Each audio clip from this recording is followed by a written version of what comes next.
Silakan duduk, shalom. Saudara, katakan dengan lebih kuat lagi, Dia Tuhan Allah Immanuel. Kita bersyukur kepada Tuhan hari ini, di siang ini. Saya berharap saya dan saudara menjadi orang yang seperti Abraham. Satu kali ketika Abraham sedang duduk di depan kemah, pada hari panas terik, pada hari matahari bersinar dengan begitu kuat, hari itu turunlah 3 orang, yang ternyata adalah Tuhan dan 2 malaikat. Dan saudara yang dikasih dalam Tuhan, awalnya saya berpikir ketiga-tiganya hendak ke Sodom dan Gomora. Tetapi Tuhan berkata, tidak. Baca baik-baik. Ya, kenapa? Saya berpikir karena ada sebuah perkataan Abraham, jangan lampaui hambamu ini. Singgahlah di tempat ini. Singgahlah di tempat ini sebelum engkau melanjutkan perjalananmu. Berarti menurut pendapat saya, memang Tuhan bukan hendak ke rumah Abraham, tapi hendak pergi ke Sodom dan Gomora. Tetapi Tuhan berkata lain, tidak. Aku memang punya agenda untuk datang ke rumah Abraham. Mari saudara buka di dalam firman Tuhan di dalam Kejadian pasalnya yang ke-18. Kejadian pasalnya yang ke-18. Ayatnya yang kedua dan ayatnya yang ketiga.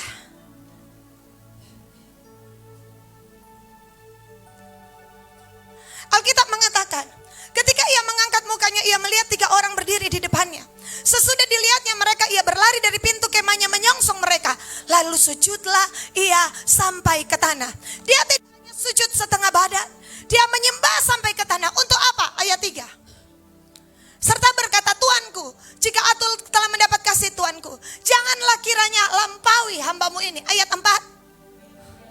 Biarlah diambil air sedikit, basuhlah kakimu dan duduklah beristirahat di bawah pohon ini. Saudara yang dikasih dalam Tuhan, ketika kita membaca ayat ini, saya berpikir memang agendanya adalah Sodom dan Gomora. Tetapi Alkitab mengatakan lain. Kejadian pasalnya yang ke-18, kan ada 3 orang, ayat 33. Lalu pergilah Tuhan setelah ia selesai berfirman kepada Abraham, dan kembalilah Abraham ke tempat tinggalnya. Saudara, kita lihat 19 ayat 1. 19 ayat 1. Kedua malaikat itu tiba di Sodom. Saudara, mari kita lihat Kejadian 18. Ada 3. Hanya 2 memang yang akan pergi ke Sodom. 2 malaikat. Jadi Tuhan memang dari awal mau kemana? Mau ke rumah Abraham. Tapi saudara dan saya harus tahu, Tuhan kita ingin diingini. Tuhan kita ingin ada sebuah kehausan. Tuhan ingin. Hari itu ada 2 orang ke Emmaus, saudara ingat? Dan Yesus menerangkan kitab suci kepada mereka.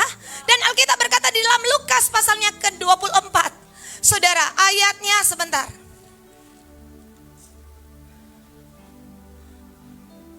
Ayatnya yang ke-28. 29. Ini menjadi modal bagi kita siang ini, saudara. Mereka mendekati kampung yang mereka tuju. Lalu ia berbuat seolah-olah hendak meneruskan perjalanannya. Seolah-olah.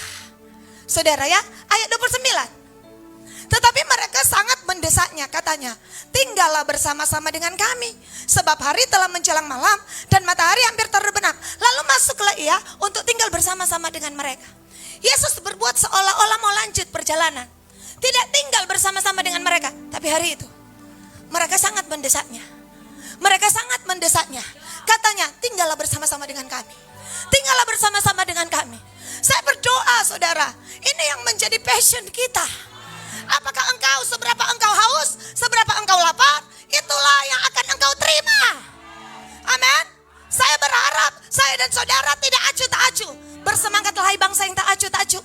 Kata firman Allah, kenapa saudara ada begitu banyak orang tidak mendapatkan apa-apa? Karena memang mereka tidak mengingini Tuhan. Mereka hanya mengingini berkat-berkatnya. Mereka hanya mengingini tangannya, tetapi tidak menginginkan pribadi Tuhan. Hari ini saya berdoa, jemaat Tuhan, seberapa kita mau mendesak Tuhan? Seberapa saudara yang berkata, jangan lampaui kingdom vision Tuhan. Tinggal bersama-sama dengan kami di sini. Kami rindu, kami haus, kami lapar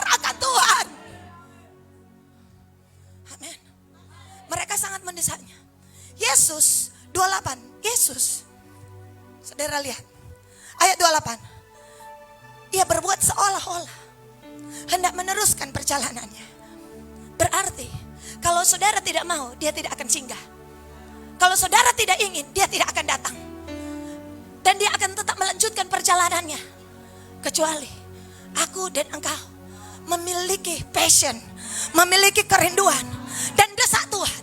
Desak Tuhan, jangan pergi Tuhan. Jangan pergi, jangan pergi. Tinggal, duduk makan bersama-sama dengan kami. Pecahkan roti, ya biar kami minum anggur yang terbaik daripada hadirat Allah. Sudah cukup. Ada sebuah kepuasan akan dunia ini. Tapi inilah waktunya. Abraham sampai sujud, kepalanya sampai ke tanah, dan dia berkata, Tuhan jangan lampaui hambamu, jangan lampaui tujuanmu ke Sodom dan Gomora. Tapi hari itu Tuhan telah mendapati ada orang-orang yang ingin berkata, Tuhan tinggal di sini. Bapak Abraham menyajikan sesuatu sehingga Tuhan dapat berlama-lama. Dia bilang, Sarah, segera, cepat Sarah, cepat, this is the moment, cepat. Jangan sia-siakan momen ini Sarah. Berikan yang terbaik, tepung yang terbaik, hati yang terbaik, hidup yang terbaik, perasaan, pikiran yang terbaik. Ini momen Sarah, ini momen. Abraham tidak pernah tahu hari itu adalah sebuah penggenapan janji. Dan Tuhan berkata kepada Sarah yang menyiapkan yang terbaik. Tuhan bilang, mana Sarah? Sarah depimu masa Tuhan sedang mempersiapkan yang terbaik. Aku mencari orang seperti dia. Dia berbuat dengan cepat. Dia melakukan, Sarah, bawa tepung yang terbaik. Dan Tuhan tidak melampaui orang yang memberikan yang terbaik. Tuhan bilang, mana Sarah? Sarah mana? Oh, Sarah sedang menyiapkan yang terbaik Tuhan. Bilang, tahun depan aku akan kembali. Dia akan mengandung seorang anak laki-laki. Kalau saudara mau persembahkan yang terbaik, Tuhan tidak pernah tutup mata. Tuhan tidak pernah tutup telinga saudara. Tuhan memberikan firman ini pada tadi malam. Nah kamu tahu, Sarah, itulah sebabnya aku mencari Sarah. Karena hari itu Abraham berkata, Sarah, siapkan yang terbaik. Sarah melakukan yang terbaik yang dia punya, yang mereka keluarkan. Dan hari itu, tahun depan pada waktu yang sama, engkau akan mengandung. Tapi belum cukup di situ. Hari itu Tuhan berjalan bersama-sama dengan Abraham. Mari kita lihat di dalam Kejadian pasalnya yang ke-22. Kejadian 18 maksud saya. Ayatnya yang ke-6.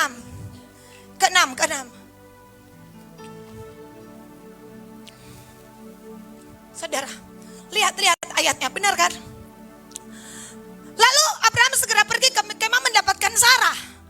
Serta berkata, ambillah 3 sebut tepung yang terbaik. Terbaik Sarah. Dan Alkitab mengatakan, ayatnya yang ke-9. Lalu kata mereka kepadanya, di mana istrimu?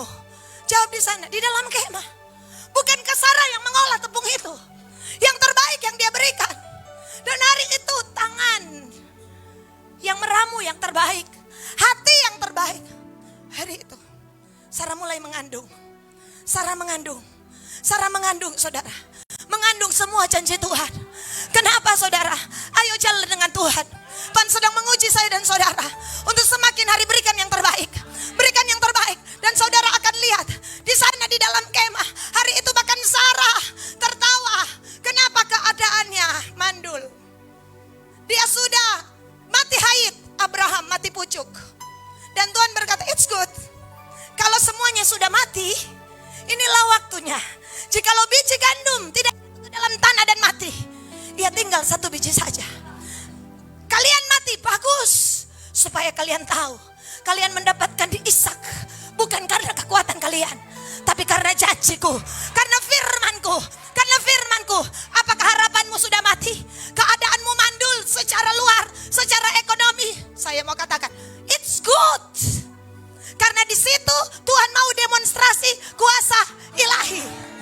Saudara tahu, sekalipun Sarah mandul, sekalipun hari itu belum ada janji Tuhan, tapi mereka tetap memberikan yang terbaik. Ini orang tidak bisa dikalahkan oleh keadaan. Ini orang tidak bisa dikalahkan oleh masalah. Ya, ini orang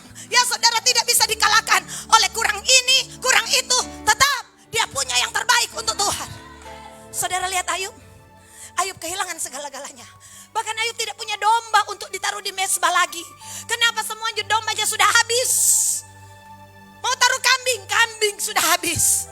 Mau taruh lembu sudah habis dimakan api. Tapi ada satu yang tidak bisa iblis ambil, hati. Hari itu sujudlah Ayub dan menyembah dan berkata, terpujilah nama Tuhan.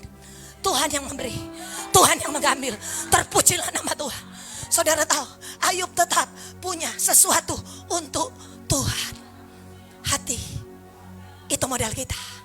Aku berdoa, biarlah hati yang murni, hati yang tulus, hati yang jujur, yang boleh kami persembahkan kepadamu Tuhan. Hati yang available, yang tersedia hanya untuk Tuhan. Saudara lihat, hari itu Tuhan bilang pada Abraham, ketika Tuhan mau pergi, Alkitab mengatakan ayatnya yang ke-16. Alkitab bilang, lalu berangkatlah orang-orang itu dari situ memandang ke arah Sodom. Dan Abraham berjalan bersama-sama dengan mereka. Walk with God. Amin. Abraham berjalan bersama-sama dengan Tuhan. Saudara ingat apa kata Musa? Jangan suruh kami berangkat jika Tuhan tidak menyertai kami. Kami tidak mau. Saudara, kenapa? Modal kita, Tuhan bersama dengan kita.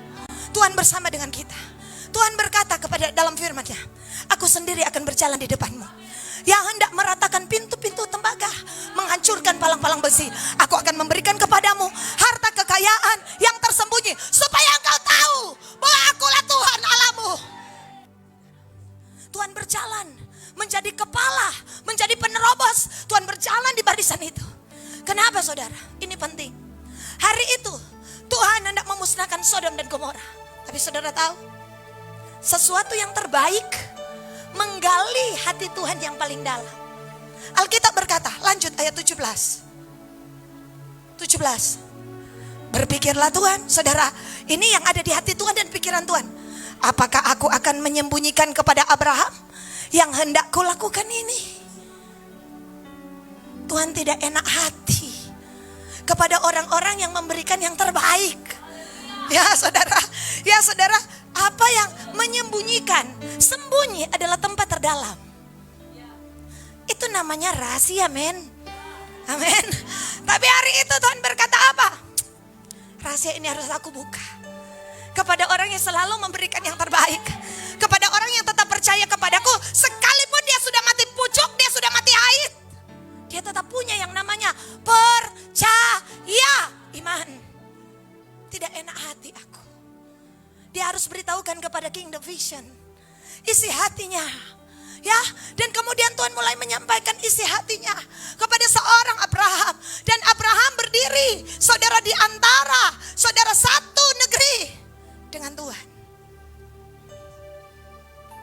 Ini yang Tuhan mau. Ketika saya dan saudara haus dan lapar akan Tuhan dan terus merindukan Dia, maka Tuhan telah mendapatkan orang untuk berdiri atas satu negeri. Dengar baik, Tuhan telah mendapatkan orang untuk berdiri atas satu negeri. Ketika orang itu punya yang terbaik di saat keadaan tidak baik, engkaulah orangnya. Di saat semuanya tidak cukup, di saat keadaan-keadaan jadi sukar, tapi hatimu rindu akan Tuhan, haus akan Tuhan, lapar akan Tuhan. Tidak peduli engkau tua kah, muda kah, yang penting adalah kesediaan hatimu. Dan Tuhan bilang begini, nah, aku selalu datang pada masa kritis. Pada masa krisis satu bangsa hendak dihancurkan, aku selalu turun. Kalian harus ingat itu. Aku tidak akan melakukan sesuatu tanpa memberitahukan dahulu kepada hamba-hambaku. Hamba-hamba yang seperti apa? Hamba-hamba yang menyediakan hati. Hamba-hamba yang menyediakan hidup. Tidak untuk kepentingan dirinya sendiri. Saudara ingat Musa? Tuhan bilang, Musa, turunlah. Bangsa ini telah berbuat sesuatu yang jahat. Tapi daripadamu akan kubuat satu bangsa yang besar. Keluaran pasal 33, mari kita lihat.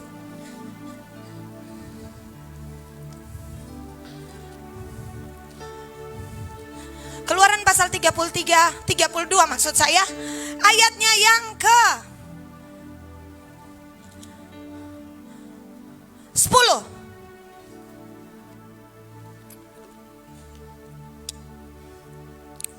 Oleh sebab itu, biarkanlah aku, supaya murkaku bangkit terhadap mereka, dan aku akan membinasakan mereka. Tetapi engkau kubuat menjadi bangsa yang besar. Ayat 11. Lalu Musa mencoba melunakkan hati Tuhan Allahnya dengan berkata, mengapakah Tuhan murkamu bangkit terhadap umatmu yang telah kau bawa keluar dari tanah Mesir dengan kekuatan yang besar, dengan tanganmu yang kuat. Kemudian ayatnya yang ke 31-32. Lalu kembalilah Musa menghadap Tuhan dan berkata, bangsa ini telah berbuat dosa besar, sebab mereka telah membuat alat emas bagi mereka. 32. Tapi sekarang kiranya engkau mengampuni dosa mereka itu, dan jika tidak, hapuskanlah kiranya namaku dari kitab yang telah kau tulis. Tahan di sini. Saudara, Musa tidak peduli soal nama. Ketika Tuhan bilang, aku akan membangkitkan satu bangsa yang besar dari keturunanmu, berarti saya pernah katakan nama Abraham, Ishak dan Israel tidak jadi. Ada satu nama yang akan muncul, nama itu nama Musa. Tuhan bilang, aku akan menghapuskan bangsa ini, dan daripadamu aku akan kebuat nama. Saudara tahu, ini ujian. Musa bukan orang yang mencari nama. Bahkan Musa bilang apa? Biarlah, hapuslah kiranya namaku dari kitab yang kau tulis. Ada banyak orang melayani ingin nama besar. Ada banyak orang ingin nama baik. Ada banyak orang ingin jadi nama terkenal. Tapi saudara, seseorang yang berdiri atas bangsanya bahkan tidak peduli soal namanya. Dia tidak peduli namanya disebut ataupun tidak. Dia tidak peduli dianggap ataupun tidak. Bahkan dia berkata, Tuhan, hapus jodang tapi nama. Kita harus sampai pada titik ini, saudara. Kalau saya dan saudara ingin bangsa ini diselamatkan, negeri ini diselamatkan, Alkitab berkata, ada suara orang-orang yang berseru-seru di padang gurun, persiapkanlah jalan bagi Tuhan. Siapa yang berseru itu? Yohanes. Tapi Yohanes tidak pernah memunculkan namanya. Aku Yohanes yang berseru-seru, tidak. Dia tahu namanya dikenal oleh Allah. Aku memanggil engkau dengan namamu, kata firman Allah. Allah sudah tahu. Tapi hari itu, di tengah kemegahan, di tengah kejayaan, di tengah pengurapan seorang Musa, Musa tidak pernah peduli dengan namanya. Musa tidak pernah cari nama. Kenapa, saudara? Ada sesuatu yang namanya ketulusan, kemurnian di hati seorang yang bernama Musa. Saya berdoa, biarlah saudara, nama kita tidak disebutkan oleh manusia. Biarkanlah, itulah sebabnya Paulus katakan, ada kalanya engkau dipuji, ada kalanya engkau diumpat. Ada kalanya orang hormat kepadamu, tapi sengaja Tuhan membiarkan, bahkan orang tidak mau melihat kepadamu. Supaya apa? Justru di situ upahmu besar di surga. Saya berdoa, saudara, bukan nama Kingdom Vision, bukan nama seseorang, bukan nama sesuatu, tapi biarlah nama di atas segala nama, yaitu nama Yesus Kristus, nama yang mulia, nama yang agung itu yang menjadi pusat. Seperti Yusuf berkata, bukan sekali-kali aku, tetapi Tuhanlah yang mampu menerjemahkan mimpi ini kepadamu, wahai Raja. Not me, but God. Tuhan, bukan aku, tapi Tuhan. Bukan aku yang membuat orang-orang diselamatkan, mereka rebah, mereka jatuh di jamah Tuhan. Bukan aku, tapi Tuhan. Musa, ada sebuah ujian hati di sana. Mungkin kalau kita yang jadi Musa, it's okay. Biarlah namaku mengganti nama Abraham, Ishak dan Israel. Tapi Musa tidak. Musa tidak. Karena dia tahu Tuhan punya kenangan dengan Abraham. Dia tahu Tuhan tidak pernah melupakan orang yang telah merelakan hidupnya, meletakkan Ishak. Tuhan mengenal persis, Musa mengenal persis hati Tuhan. Tuhan bahkan tahu hati Musa. Hari ini saya berdoa, saudara, kita akan berjalan untuk negeri ini. Tapi ingat dengan baik, Saudara, kenapa ini penting untuk berjalan bersama? Ada begitu banyak orang, saudara ingin naik, bahkan dia tidak peduli.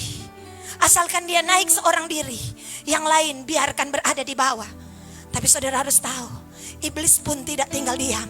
Ketika engkau naik seorang diri, inilah waktunya dia melepaskan panah api. Dan sebagaimana engkau naik seorang diri, engkau akan jatuh seorang diri. Ini selalu menjadi sebuah pola. Itulah sebabnya di dalam kitab Kisah Para Rasul ada 120 orang yang berjalan bersama-sama, supaya tidak ada satu orang pun yang membanggakan dirinya. Semua orang akan dipakai oleh Allah. Kita, katakan kiri kanan saudara, kita akan jalan bersama. Kita akan jalan bersama, beriringan. Sudah cukup pola yang lama, saudara, sudah berlalu.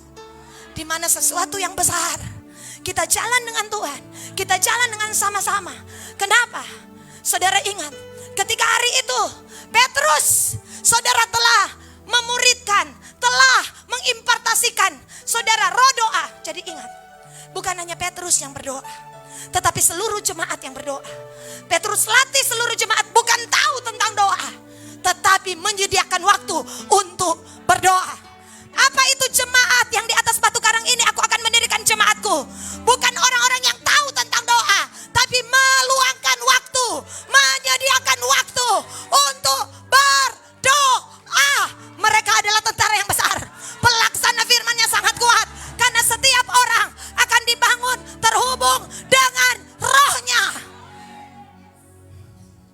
Saudara, Petrus dalam penjara. Kalau dia tidak latih jemaat berdoa, Petrus mati dalam penjara. Tapi Alkitab menulis, jemaat dengan tekun mendoakannya kepada Allah. Mereka telah menjadi tentara doa. Mereka tahu hari itu bahkan Petrus tasono. Tiba-tiba malaikat hadir. Jemaat bukan jemaat biasa. Mereka prajurit doa. Mereka pasukan Kristus. Mereka bukan tentara lilin yang kena dengan panas meleleh. Mereka adalah orang-orang yang telah melewati pengujian, pemurnian, didikan, dan mereka telah bertahan dalam doa. Kalau Petrus cuma jago doa sendiri, jemaat tidak tahu berdoa, mati Petrus dalam penjara. Tapi hari itu 3.000 orang dilatih berdoa, 3.000 orang dilatih berfirman, 3.000 orang dilatih. Saudara bukan orang biasa. Jangan berpikir engkau akan jadi jemaat biasa. Bilang kiri kanan, wake up, wake up. Ya, bangun. Engkau pendoa, jari jemarimu diurapi oleh Tuhan. Engkau sedang diperlengkapi dengan kuasa Allah untuk melakukan perkara besar. Gunung-gunung harus pindah. Amin. Saudara, ini waktunya saya berdoa. Nah, ketika di dalam Kisah Para Rasul, Alkitab bilang begini, Kisah 2 ayat 1 dan 2. Bilang ini penutupan doa Daniel. Haleluya. Amin. Tapi saudara harus tahu. Sebentar saya kasih bocorannya. Alkitab bilang Kisah 2 ayat 1 dan 2. Yuk baca. 2, 3.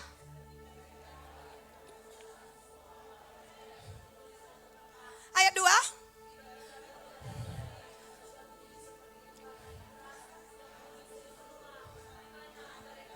Ayat 3.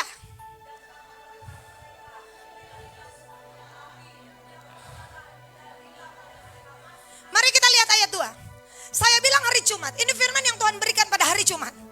Jangan pernah berhenti sebelum engkau mendengarkan sesuatu. Sebelum, kenapa? Sorga akan merilis. Kenapa sorga mengeluarkan bunyi?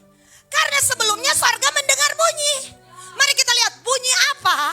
Ayatnya yang ke-14. Kenapa ada suara dari sorga? Kisah 1 ayat 14. Kenapa ada bunyi dan tiba-tiba tampaklah lidah-lidah seperti nyala api turun? Ini yang Tuhan bilang. Alkitab bilang, setelah mereka tiba di kota, baca 2, 3.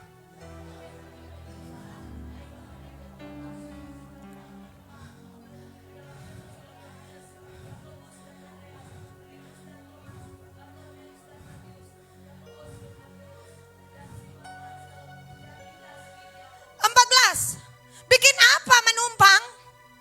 Mereka semua bertekun dengan sehati dalam doa bersama-sama. Di loteng Yerusalem mereka tidak diam. Di loteng Yerusalem mereka bukan makan-makan. Di loteng Yerusalem mereka mengeluarkan bunyi. Suara. Suara apa? Suara doa. Doa bersama-sama. Doa bersama-sama 1 hari, 2 hari, 3 hari, 7 hari, 10 hari. Bunyi suara doa dan iman terus naik, terus naik, terus naik. Dan surga berkata, inilah waktunya. Suara yang kalian naikkan akan juga aku balas. Surga dan bumi bersahut-sahutan. Tiba-tiba. Kenapa surga menjawab? Karena ada yang berdoa. Karena ada yang bersuara.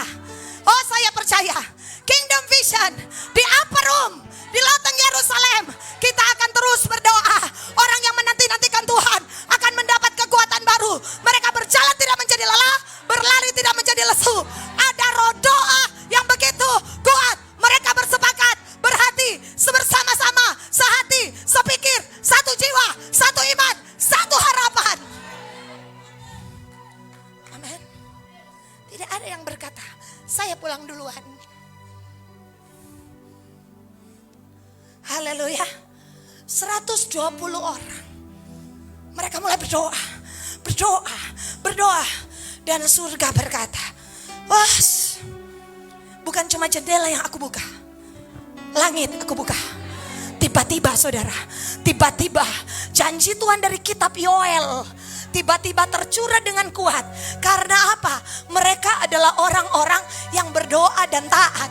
Taat pada apa? Tuhan kan yang bilang, jangan dulu pulang, tunggu di Yerusalem. Haleluya. Hari itu ada suara Tuhan. Nabi Elia akan diangkat. Semua orang juga tahu. Di Gilgal tahu, di Yeriko tahu, di Betel tahu. Tapi it's tahu. Iya kan? 2 Raja-Raja 2. Yuk kita lihat. Bahaya kalau cuma aja sampai di tahu. Nanti mau jadi tempe ini. Tahu. Tapi tidak mau bikin. Nah, ini persoalan. Alkitab bilang 2 Raja-Raja 2. Sebentar saya lihat dulu. Benarkah ada di sana? Ya. Alkitab bilang apa? Ayat 3. Ayat 3. 2 Raja-Raja 2 ayat 3. Pada waktu itu keluar rombongan nabi yang ada di Betel mendapatkan Elisa.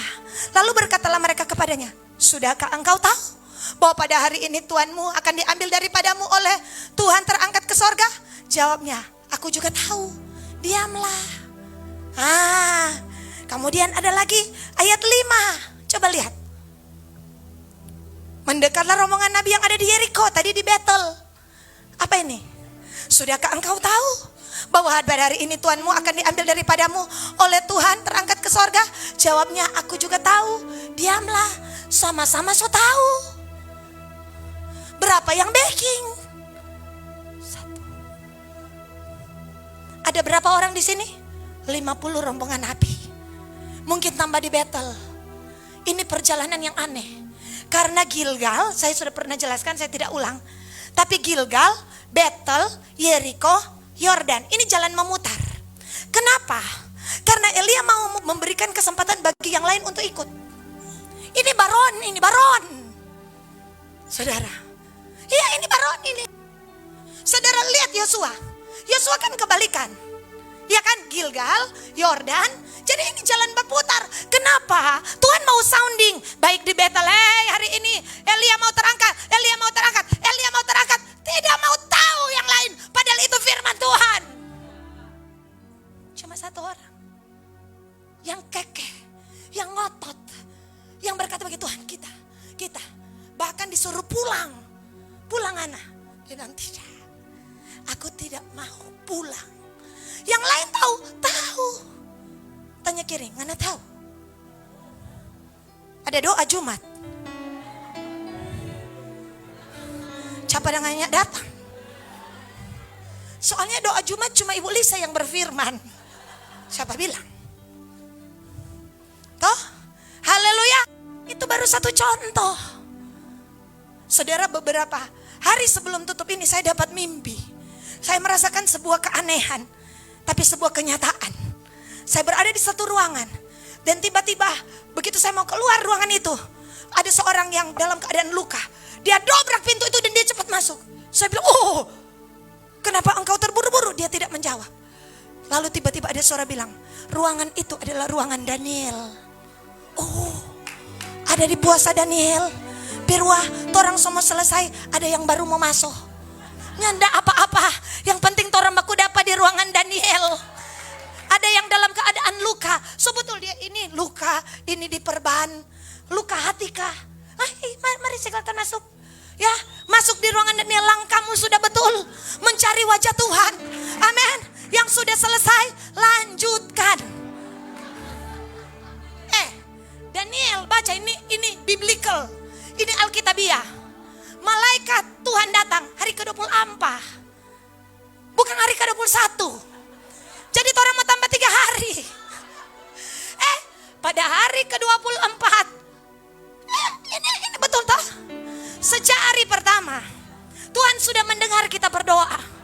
Tetapi Daniel belum beranjak. Jangan pernah berhenti sampai Tuhan menjawab. Jangan pernah beranjak sampai Tuhan melakukan sesuatu. Pujian tadi bilang apa? Kau kuatkan aku bertahan. Amin.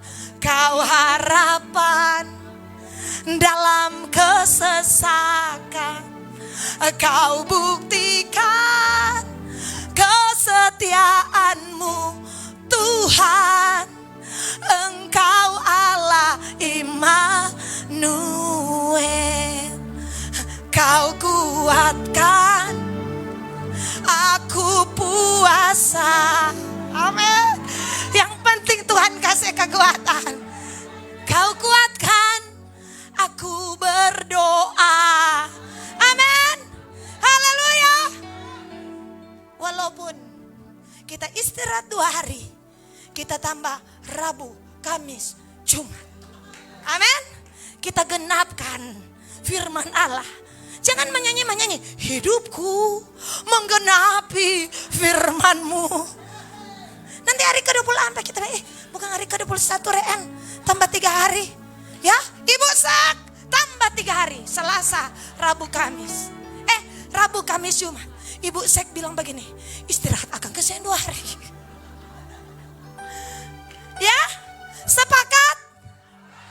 Sepakat? Haleluya. Hari Jumat kita doa di tempat ini. Bilang kiri kanan, bukan dari Yeriko toh? Dari upper room toh? Dari loteng Yerusalem toh? Amin. Saudara tahu? Ini saya bilang, semua ini tahu. Ingat firman Allah bilang, ketika 120 orang berdoa, tampaklah lidah-lidah seperti balik. Kisah 2 ayat 3. Tampaklah lidah-lidah seperti nyala api yang bertebaran dan hingga pada mereka masing-masing. Ketika saya baca ayat ini, tiba-tiba saya seperti melihat dengan mata terbuka. Saudara, saya berpikir tentang kitab Yakobus. Tuhan bilang, nah, ada 2 macam lidah. Ini lidah penuh api, tapi ada lidah api yang lain. Yakobus pasal 3. Mari kita lihat. Yakobus pasal 3. Ayat berapa itu, Kang? Sebentar. Yang sudah dapat silakan baca.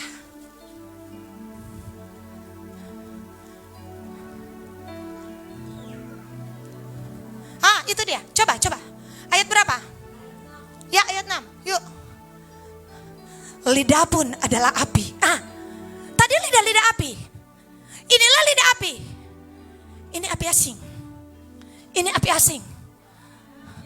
Waspada dengan lidah ini. Alkitab bilang, lidah pun adalah api.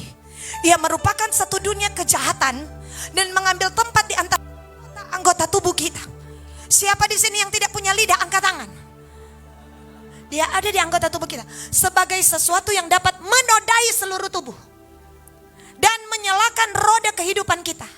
Sedang ia sendiri dinyalakan oleh api neraka, Gehenna, api ala maut. Ada dua lidah, ada lidah-lidah api. Di sini pun ada lidah-lidah api.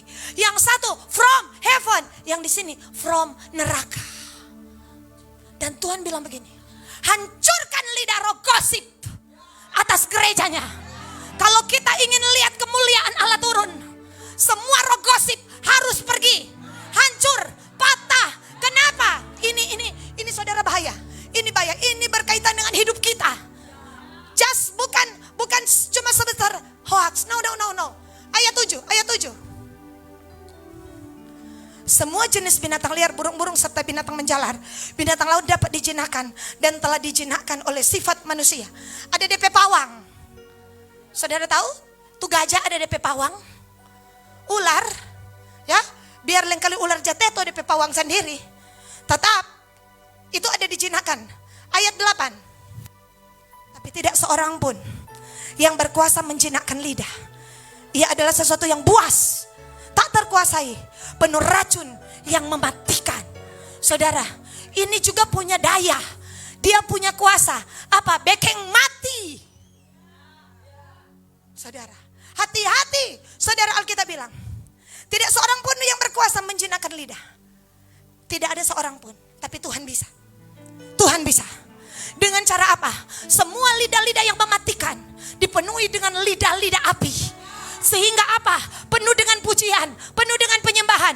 Aku menaruh perkataanku dalam mulutmu, mulut anak-anakmu, dan mulut keterangan mereka. Semua itu saudara bicara tentang apa? Kuasa lidah. Hidup dan mati dikuasai lidah. Siapa yang menggemakannya? Makan buahnya. Mau mati. Ayat berikut. 9. Dengan lidah kita memuji Tuhan Bapa kita. Dan dengan lidah kita mengutuk manusia yang diciptakan menurut rupa Allah. Stop ini. Ingatkah saudara, ada 23.000 orang yang mati bersungut-sungut. Tiba-tiba lidah mereka seperti magnet yang mengundang malaikat maut. Malaikat maut datang gara-gara lidah. Tiba-tiba malaikat maut sedih muka pintu kau begini. Iya. Korintus bilang, maut datang atas ekonomi, maut datang atas rumah tangga, maut datang atas gereja. Kenapa saudara? Lidah. Aku usir dalam nama Yesus semua roh gosip, semua roh-roh kedengkian, kata-kata yang jahat, kata-kata kutuk. Setiap kutuk aku rubah jadi berkat sesuai dengan firman Allah. Kalau ada orang, mana tahu tuh dia, nen tahu. Ya, ngana tahu tuh ini dia. Nen tahu dan kita lain mau tahu. Yang kita cuma tahu firman Allah. Amin. Yang ada dalam hidup kita. Tutup buku semua gosip. Siapa gosip? Bukan jemaat Kingdom Vision. Dia dari neraka. Amin. Amin. Dia dari neraka. Bahaya ini. Bahaya ini. Bayangkan 2023 penuh racun. Bayangkan 2023 penuh kutuk. Saya tidak mau hidup di zona ini. Ini zona neraka. Haleluya. Semua lidah-lidah itu api asing. Lidah-lidah yang mengatakan yang jahat, yang serong, yang busuk. Biarlah lidah-lidah itu tapureha. Ya mengerti itu tapureha. Haleluya. Apa itu? Tanya Pak orang Sanger. Sudah cukup. Iya saudara, saya lihat firman tapi bilang, kita aneh. Kita udah lihat apa ini dua lidah. Saudara, kenapa saya sampaikan? Just bukan penglihatan atau apa. Tanpa firman, ada firmannya. Dan Alkitab bilang, ayat 10. Dari mulut yang satu keluar berkat dan kutuk. Hal ini saudara-saudaraku tidak boleh demikian terjadi. Makanya kata-kata kita tidak berkuasa. Tumpang tangan pak orang masuk angin, dia lebih masuk angin. So sembuh bu, so sembuh belum, lebih tak putar di kepala le sudah putar. Bagaimana? Habis mendoakan orang, bafeto-feto mau make. Habis itu bu, so sembuh. Dia bilang tadi waktu ibu datang tak cuma sakit puru. Datang ibu berdoa, malah pusing. So sakit semua. Astaga.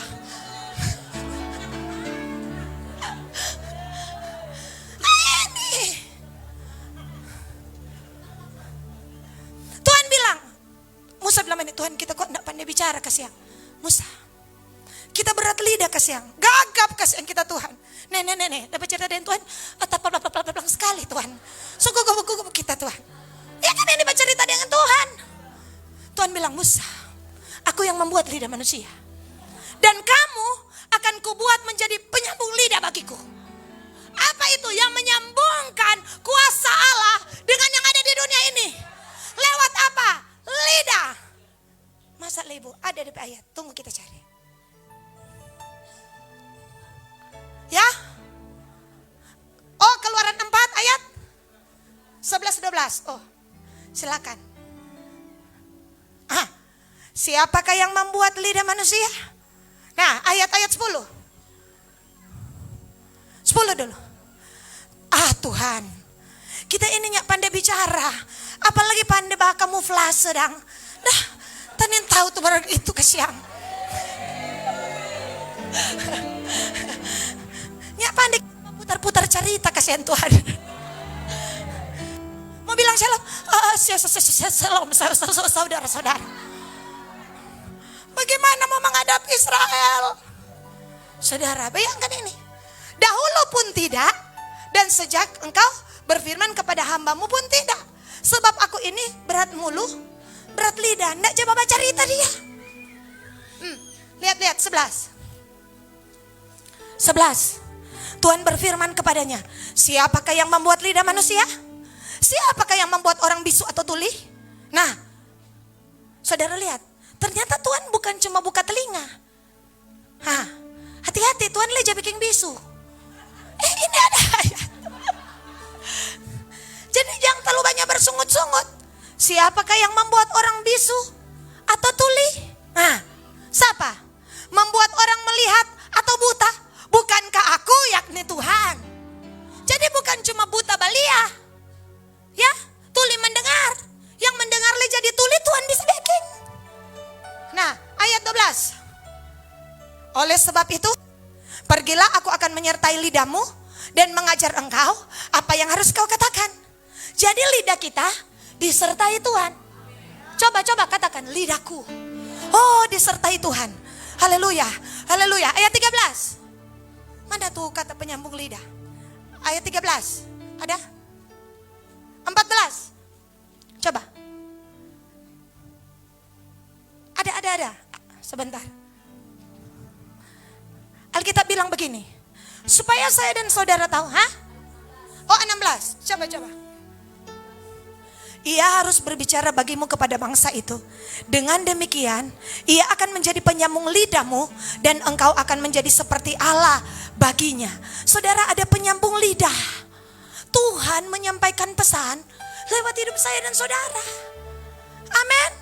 Amin. Ketika saudara datang ke rumah seseorang yang sedang sakit, tiba-tiba Tuhan bicara kepadamu lewat firman-Nya. Dan engkau disebut penyambung lidah Allah. Amin. Mari balik di Yakobus 3. Belum kelar urusan orang. Yakobus 3 ayat berapa tadi? 6. Coba. Ayat 9. Terus 10. 11. Adakah sumber memancarkan air tawar dan air pahit dari mata air yang sama? Saudara lihat, engkau harus pilih. Engkau mengalirkan kehidupan atau mengalirkan kematian. Air pahit tanda kutuk. Baca di kitab Imamat. Ada seorang yang bersinah harus diberi minum air pahit. Dan tiba-tiba perutnya akan menggelembung dan dia akan mengalami cancer. Itu air pahit. Tapi air tawar, Alkitab berkata, ingat Yehezkiel 47. Tiba-tiba air yang penuh garam itu di laut mati menjadi tawar. Dan banyak orang disembuhkan. Berarti ada dua saluran di sini. Ada kehidupan atau kematian. Tidak mungkin satu sumber. Pilihlah, engkau dan aku akan mengalirkan kehidupan lewat mulut kita atau kematian lewat mulut kita. Tidak bisa dua-duanya. Cuma pilih salah satu. Kalau kita pilih kehidupan, berkatakanlah apa yang baik, yang suci, yang murni, firman Allah, deklarasikanlah. Seperti Alkitab berkata, aku menaruh perkataanku dalam mulutmu Yeremia. Engkau akan mencabut, merobohkan, menghancurkan, mematahkan kuasa-kuasa kegelapan. Dan engkau akan menaruh, membangun, menanam sesuatu yang baru atas Israel. Bernubuatlah Yehezkiel dengan lidahmu, maka tulang-tulang kering akan hidup kembali. Itulah yang harus saya dan saudara pilih. Mulai hari ini, tutup buku sudah terjadi. Amin. Semua roh gosip enyah. Amin. Mana tahu nih gereja ini. Astaga saudara, sudah bicara tentang gereja lain. Gereja butuh dipulihkan. Gereja butuh disembuhkan. Bukan kita menghakimi gereja lain. Bilang kita lain yang tahu. Kalau ngana mau cari tahu, ngana aja. Bilang, mari ngana ingat, ngana minum sendiri tuh air pahit. Jangan ngana kasih patoran dua, setengah-setengah. Amin. Saudara, ini sangat penting. Tuhan menaruh pedang di mulut kita. Hari-hari ini ada roh nubuat. Roh Kristus adalah roh nubuat. Perkatakan firman, ya perkatakan yang baik, perkatakan yang dari Tuhan. Maka engkau akan melihat apa yang engkau katakan tidak pernah kembali dengan sia-sia. Pasti jadi, pasti berhasil, pasti dipimpin Tuhan, pasti diarahkan Tuhan. Saya percaya. Saudara lihat, saya hampir selesai.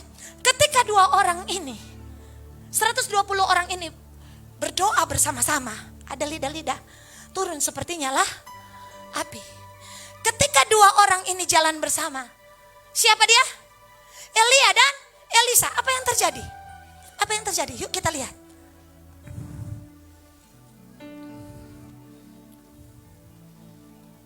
Sepuluh 11.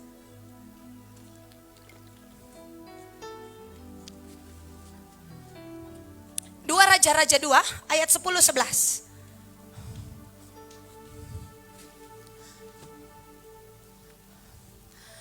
Berkatalah Elia, yang kau minta adalah sukar. Tapi jika engkau dapat melihat aku terangkat daripadamu, akan terjadi kepadamu seperti yang demikian. Dan jika tidak akan terjadi. Ini sukar, sulit, susah. Kecuali surga berkehendak. Kecuali surga mengapproval. Saudara, Alkitab bilang ayat 11. Sedang mereka berjalan terus sambil berkata-kata, tiba-tiba datanglah kereta berapi dengan kuda berapi memisahkan keduanya. Lalu naiklah Elia ke sorga dalam angin badai. Mereka terus bersama-sama berdasarkan firman yang mereka dengar bahwa hari itu adalah hari pengangkatan seorang yang bernama Elia. Maka seperti 120 orang di loteng Yerusalem melihat lidah-lidah api, ini pun kita melihat kereta berapi dan kuda berapi. Sesuatu yang ilahi, sama-sama api Tuhan turun dengan kuat, membuat, merilis apa yang sukar jadi mungkin. Saya berdoa, mari jemaat kita jalan sama-sama. Saudara sepakat? Kita jalan sama-sama berdasarkan suara Tuhan. Setiap firman yang kita dengar, mari kita lakukan bersama-sama. Dan kita akan lihat kuda berapi, kereta berapi yang menandatangan apa yang sukar mungkin, apa yang tidak mungkin jadi, apa yang mustahil mungkin. Amin. Ini sukar, tetapi mungkin. Ini sukar, tapi bisa. Khusus untukmu, bisa. Amin. Khusus untukmu. Bilang kiri kanan. Khusus untukmu bisa. Nggak ada yang mustahil untukmu. Nggak ada yang mustahil bagimu. Amin. Haleluya. Saudara lihat. 50 orang dapat enggak? Enggak. Karena ini didapat di tengah-tengah sungai Yordan. Yordan bicara kematian. Yesus dibaptis di sungai Yordan. Naaman disuruh mencelupkan diri di sungai Yordan. Melenyapkan semua kesombongan. Inilah waktunya. Saya dan saudara dimatikan. Dikosongkan. Amin. Semua yang duniawi harus mati. Makanya para nabi bilang, kami suka mujizat, kami suka suara Tuhan, kami suka pewahyuan. Tapi mau lewat sungai Yordan, nganejo sendiri. Inilah waktunya. Saya percaya. Kapan Abraham mengosongkan diri? Begitu meletakkan Ishak. Dalam Ishak semua harapan. Dalam Ishak keturunan Abraham. Kalau Ishak sekasih, berarti keturunan Abraham tidak lanjut. Dalam Ishak ada masa depan. Semuanya tergantung pada seorang yang bernama Ishak. Tapi Ishak pun diletakkan di atas mezbah. Ini bukan hal yang mudah. Tetapi kalau saya dan saudara ingin Tuhan bawa, kuncinya ngotot. Kuncinya siap. Kuncinya Tuhan, kalau ini jalan Tuhan, bawa aku di sungai Yordan. Matikan semua kedaginganku, matikan semua kesombonganku, matikan semua keakuanku. Dengan cara biarkan orang membuat aku tersinggung. Supaya di situ aku belajar. Walaupun aku disinggung, aku bersedia mati. Ini mengosongkan diri. Selamat datang di sungai Yordan. Amin. Amin. Haleluya. Bilang kiri kanan, batamang nih dek kita siang. Saudara, yang lemah tolong diangkat. Tapi yang lemah jangan malas. Karena yang rajin angka-angka, yang kuat angka-angka, kong yang lemah bikin-bikin diri. Yang lemah le harus berkuat diri. Berkata aku bisa, aku mau, tolong aku, bawa aku. Yuk kita jalan sama-sama. Begitu. Amin. Haleluya. Di sini ingat, yang kuat, yang rohnya hari-hari ini berkobar-kobar. Kita kira di atas tadi semua. Sampai Piala Dunia ini. Iya kan? Enggak apa-apa saudara. Hela menonton Piala Dunia. Maaf kita baca FB. Ya kalau Argentina kalah kita babota. Kalau Tuhannya hadir baru ngana babota. Haleluya. Biar apa? Kalau Tuhan hadir, ya, mau maruku kek, mau tabanting kek, tabaguling kek. Tadi so persis Daud. Kalau Daud berputar-putar, dorangnya berputar. Belum seirama dengan Daud. Haleluya. Kereta berapi, kuda berapi tiba-tiba turun. Tiba-tiba, mendadak, suddenly. Dan Alkitab berkata, siapa yang menerimanya? Elisa. Siapa menerimanya? Elisa. Dia turun dari tempat tinggi ke tempat rendah. Air mengalir dari tempat tinggi ke tempat yang rendah. Ketika kita merendah, yang dari atas turun, yang dari sorga turun. Ada sebuah rumus. Air tidak mengalir dari bawah ke atas, tapi dari atas ke bawah. Biarlah kita terus merendah. Hari itu ternyata bukan hanya tampak lidah-lidah api, tapi Alkitab berkata, Alkitab bilang di dalam ayatnya yang ke-12, ayat 13.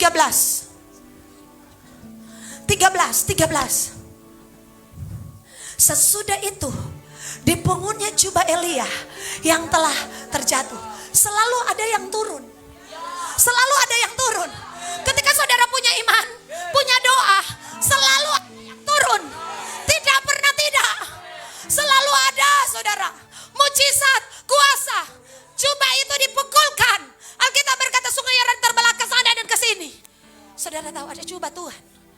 yang ada di ambang pintu, di bait suci. Jubah itu mendatangkan kesembuhan. Ujung jubahnya memenuhi bait suci akan datang di hari ini. Kata firman Allah, orang-orang seperti Nabi Elisa, Nabi Elia, mereka lah yang akan membuat hati bapak-bapak berbalik kepada anak-anaknya. Roh Elia sedang tercurah. Inilah zaman Elia. Amin. Ya saudara, inilah zaman di mana hati setiap orang akan pulih. Kapan? Sekarang. Sekarang. Jubah itu sedang turun. Hanya bagi orang yang bersedia bayar harga. Bilang kiri kanan, bayar harga. Satu ayat lagi. 2 Raja-Raja. Ini ayat terakhir. 2 Raja-Raja 6. Saudara boleh duduk di tempatmu. Ayatnya yang ke-14. Mari kita lihat. Maka dikirimkannya ke sana kuda serta kereta, ini tentara Aram dan tentara yang besar. Sampailah mereka pada waktu malam mengepung kota itu. Ayat 15. Ketika pelayan abdi Allah bangun pagi-pagi, pergi keluar, maka tampaklah satu tentara dengan kuda kereta ada di sekeliling kota itu. Lalu berkatalah bujang itu kepadanya, celaka tuanku, apakah yang akan kita perbuat? Aduh, musuh ini bukan keliling rumah, keliling kota. Berarti kalau sampai mereka bisa mengelilingi, berarti mereka sangat banyak, mereka sangat kuat. Ini musuh. Tapi Alkitab bilang, ayat 16. Jawabnya, jangan takut. Sebab lebih banyak yang menyertai kita daripada yang menyertai mereka. Jangan takut. Roh yang ada di dalammu lebih besar daripada yang ada dalam dunia ini. Sekalipun mengepung, kita tidak takut. Kenapa? Kenapa? Ayat 17. Berdoalah Elisa. Bilang, lalu berdoalah saya. Saudara lihat kuasa doa. Kuasa doa. Dia tidak pernah berhenti berdoa sekalipun sudah dapat double porsi. Sudah lihat yang ilahi, dia tidak pernah berhenti berdoa. Jangan puas kalau sudah Tuhan pakai. Jangan puas, kita harus tetap berdoa. Ya Tuhan, bukalah kiranya matanya supaya ia melihat. Maka Tuhan membuka mata bujang itu sehingga ia melihat. Tampaklah gunung itu penuh dengan kuda dan kereta berapi sekeliling Elisa. Apa yang Elisa lihat di sungai Yordan, di sungai kematian, di sungai pemurnian, itulah yang akan menjamin dia untuk perjalanan selanjutnya. Di sungai Yordan, di mana setiap keangkuhan kita, kesombongan kita dihancurkan dan kita terima itu kuda kereta berapi. Itulah yang akan terus menyertai kita. Sekalipun musuh mengepung aku tidak takut bahaya. Gadamu, tongkatmu, itulah yang menghibur aku. Sekalipun musuh mengepung kota itu, kita tidak takut. Sebab ada gunung penuh dengan kuda dan kereta berapi. Tanda Tuhan, kuasanya jauh lebih banyak, jauh lebih kuat, jauh lebih besar, yang akan menyertai perjalananmu, rumah tanggamu, keluargamu dari sekarang sampai selama-lamanya. Amin. Terima kasih. Saya Tuhan beri rema hari ini begitu ajaib. Oleh sebab itu saya berdoa, Tuhan, terima kasih Engkau sudah bawa umat-Mu. Lukas pasal 1 ayat 80 berkata begini, saudara. Adapun anak itu bertambah besar dan makin kuat rohnya. Amin. Ketika kita ingin lebih lagi dari hari kemarin, satu hal, roh kita harus semakin bertambah. Amin. Apa yang membedakan Maria dan Zakaria? Dua-dua ditemui oleh malaikat Tuhan untuk tujuan Tuhan. Saya menemukan ada perbedaan antara Zakaria dan Maria. Ada satu kalimat, ada satu perbedaan. Perbedaannya di mana? Kalau Sakaria ketika dia mendengar malaikat, karena Alkitab berkata, malaikat datang kepada Sakaria. Dan yang membedakannya adalah begini, saudara. Sakaria ketika mendengar malaikat berkata, apa yang terjadi pada Sakaria? Sakaria menjadi bisu. Alkitab berkata kenapa? Karena Sakaria kurang punya iman. Pertanyaan Sakaria sebetulnya tidak beda dengan Maria. Karena Sakaria berkata kepada malaikat, bagaimana mungkin itu terjadi? Maria ketika malaikat Gabriel datang sama responnya. Bagaimana mungkin ini terjadi? Tapi yang membedakan antara Sakaria dan Maria adalah satu kalimat dari seorang Maria. Dia meresponi kata malaikat. Tetapi saya tidak menemukan pada Sakaria. Apa kata Maria? Aku ini hamba Tuhan. Jadilah menurut perkataanmu. Tetapi saya tidak menemukan pada Sakaria kata respon selanjutnya. Sehingga kalau malaikat berkata, engkau menjadi bisu. Ingat dengan baik. Hari ini kita sedang dalam pemakaian Tuhan yang luar biasa. Yang membuat kita semakin kuat, yaitu adalah roh kita. Anak itu semakin besar dan semakin kuat rohnya. Untuk kita kuat di dalam roh, kita hanya menemukan satu tempat. The secret place. Amen. Tempat rahasia kita dengan Tuhan. Dimanapun Anda berada, temui dan jumpai Tuhan. Karena Dia berkenan untuk hidup